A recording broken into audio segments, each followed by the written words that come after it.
Maple Street's Grand Victorian estate had captured my heart long before I ever understood what that truly meant. As a little girl, I would slow my steps whenever I passed it, gazing up at its towering spires and intricate architectural details, daydreaming about the life I might one day live inside those walls. For 10 years, I set aside every spare dollar, watching patiently for the moment that property would finally hit the market. So when I pulled up one afternoon and spotted my family's vehicles crowding the driveway, something inside me dropped. My name is Rebecca Chin, 35 years old, and I had just walked into the realization that the people closest to me had purchased the one thing I had poured my heart into wanting. They were fully aware of how deeply I cared. I had talked about nothing else since that listing sign went up 3 months prior. "Oh, you made it," my sister Amanda called from the front porch, waving with theatrical enthusiasm. "We were hoping to catch you off guard." My parents flanked her, my father rattling the keys between his fingers while my mother wore an expression of unmistakable self-congratulation. I read their faces immediately. This was never about the house itself. It was about claiming something over me one more time. "Isn't it everything?" Amanda gushed, ushering me through the entrance. "Once we realized you were planning to put in an offer, we knew we had to move first. Honestly, a home this impressive would be wasted on someone living alone." I kept my expression neutral as I moved through spaces I had already studied room by room online. The rich hardwood underfoot, the sculpted staircase railing, the colored light filtering through original stained glass, each breathtaking detail now carried someone else's name on the deed. "We'll be taking over all the family occasions from here," my mother announced with authority. "Your apartment was never exactly suited for entertaining properly, was it?" What none of them realized was that I had already seen this coming. The second I noticed Amanda walking through that property last month, I understood precisely where things were headed. They had always operated this way, converting everything into a contest and then acting wounded when I noticed the pattern. But I had not simply sat back and accepted defeat this time. While they were consumed with outmaneuvering me over the Victorian, I had quietly finalized the purchase of Riverside Manor, the sprawling, historically significant estate sitting directly next door. Work crews were already transforming it into something that would make the Victorian feel like a guest cottage. "It must have set you back considerably," I remarked, watching each of their faces carefully. "Bidding wars are brutal right now." "We handled it just fine," my father replied, puffing up proudly. "Some of us learned to manage finances responsibly, rather than throwing money at unnecessary degrees." The dig at my doctorate landed without much impact anymore. That supposedly wasteful education had launched a research career generating income well beyond anything they had imagined for me. To them, I was still the family letdown, a woman without a husband or children, consumed entirely by professional ambitions. Meanwhile, I had been constructing a life that none of them had the imagination to picture. "It really is beautiful," I said, drifting toward the exit. "I should get moving, though. I have quite a bit to coordinate on my end." "Coordinate?" Amanda asked sharply. "Don't tell me you're finally vacating that depressing little place." "Something along those lines," I replied with a small smile. "We'll be seeing plenty of each other regardless. We're going to be neighbors." I stepped outside and left them exchanging confused glances, carrying with me the quiet pleasure of knowing exactly what was approaching. In 2 weeks, moving trucks would roll up to Riverside Manor, and every assumption my family had made would unravel in front of them. In the meantime, I had a wine cellar to modernize and ballroom chandeliers being painstakingly brought back to their original brilliance. My family had spent years reducing me to a rival rather than recognizing me as a person. They were about to discover that while they had been playing a simple game, I had been executing something far more sophisticated. 2 weeks passed, and I stood inside the freshly renovated entry hall of Riverside Manor, watching through tall windows as the trucks pulled up precisely on schedule.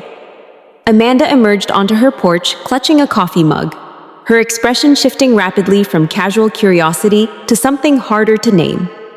I watched her watching me and allowed myself a private smile.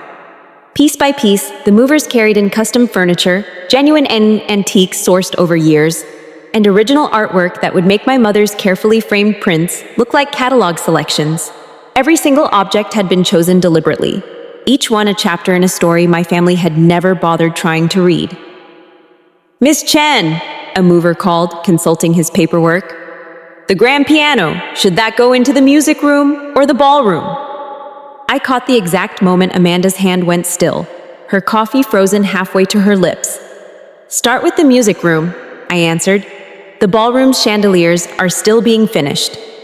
Within the hour, my parents' car appeared, tires barely stopping before doors swung open. Amanda had clearly made the call. I kept directing the crew, giving no indication I had noticed my entire family now assembled on their porch, watching silently as one extraordinary piece after another disappeared through my front doors.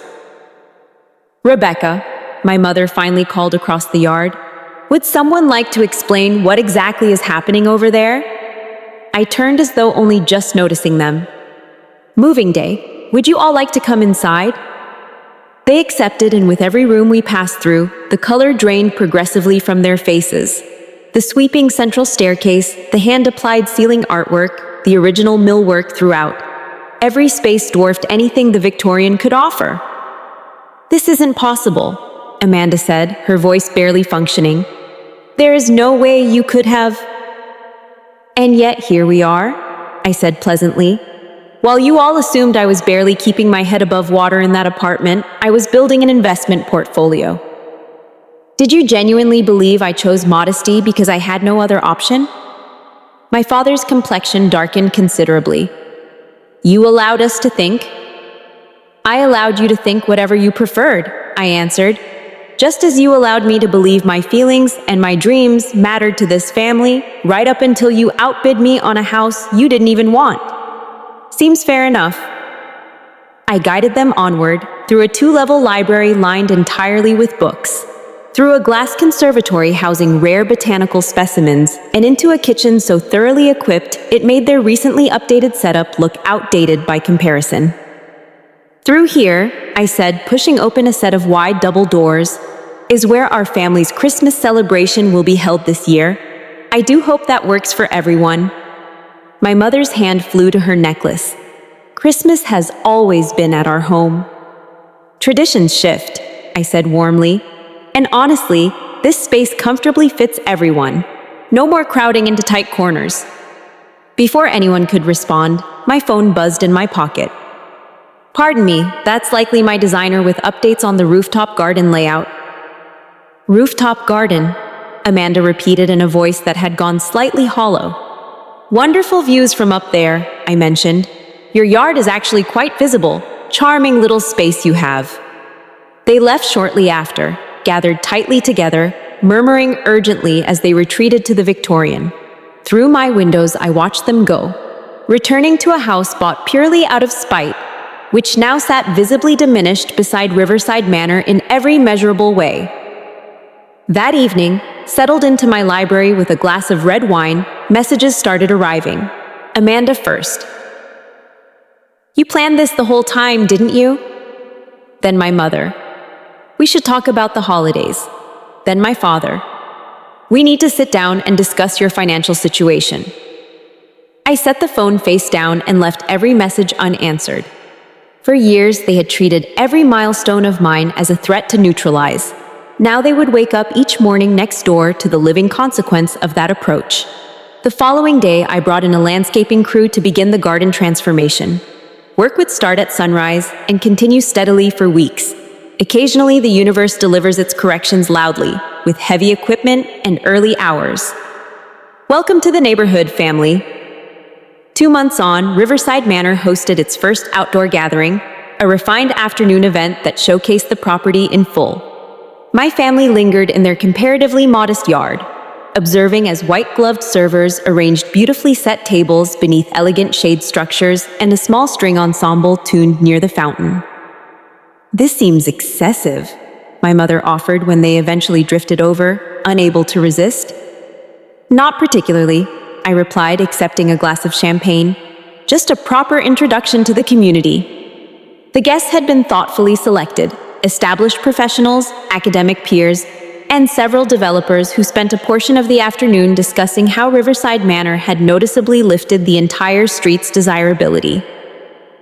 The Victorian, still pretty in its own right, had quietly become the neighborhood's secondary attraction. Amanda pulled me aside near the rose beds. "Be honest with me. Was humiliating us the goal from the beginning?" "Honestly, no," I told her. "The goal was always that house, or one better than it. You made it into a competition. I simply stopped refusing to participate." The gathering succeeded beyond expectation, establishing Riverside Manor as the natural center of neighborhood social life. The family's subsequent attempts to organize their own events at the Victorian drew polite but underwhelming responses. There was simply no competing with a functioning ballroom and manicured formal gardens. Half a year later, my father appeared at my door alone, his usual certainty noticeably absent. "We've been thinking about listing the property," he admitted quietly. "The maintenance costs have climbed beyond what we anticipated." I nodded with genuine understanding. Older homes require significant upkeep, though the good news is that values throughout this area have risen meaningfully since the Riverside renovations. He stood there a moment before continuing. "We thought perhaps you'd consider purchasing it, keep everything connected to the family." "I have no need for additional square footage," I said simply. "Besides, I find it rather valuable, watching everyone reckon with outcomes they set in motion themselves." They did not list it. Pride made that impossible. Instead, they remained, adjusting day by day to the environment their own decisions had produced. Each improvement I made to Riverside Manor quietly underscored the gap between what they had purchased and what I had built. Christmas that year arrived wrapped in something deeply satisfying. The ballroom, dressed in rich seasonal decoration, held every branch of our extended family without anyone feeling pressed for space. Cousins who had once casually repeated my parents' dismissals were now pulling me aside to ask about investment strategies and navigating career transitions. I watched them moving through a room they had never imagined I could own, and felt not triumph exactly, but something quieter and more lasting. "This home is genuinely remarkable," my Aunt Sarah told me as we stood near the decorated tree, "though I do wonder sometimes if all this space feels empty with only you in it." I smiled, thinking about the research facility I was developing in the East Wing. It felt anything but empty. I had filled every corner with precisely what I actually wanted, which was exactly how I had approached building my life, without consulting anyone else's expectations. My family continues living next door in their Victorian, a daily reminder that rising above is always a more powerful response than striking back. They set out to show me my limitations. What they demonstrated instead was the cost of underestimating someone who had quietly stopped accepting that role. As for me, I open my ballroom for charitable causes, develop research in my private library, and take my morning coffee on a rooftop terrace with an unobstructed view of their considerably smaller roof. Now and then, I catch them watching from behind their windows as another event takes shape on my grounds, or another contractor arrives for the next improvement. Let them watch.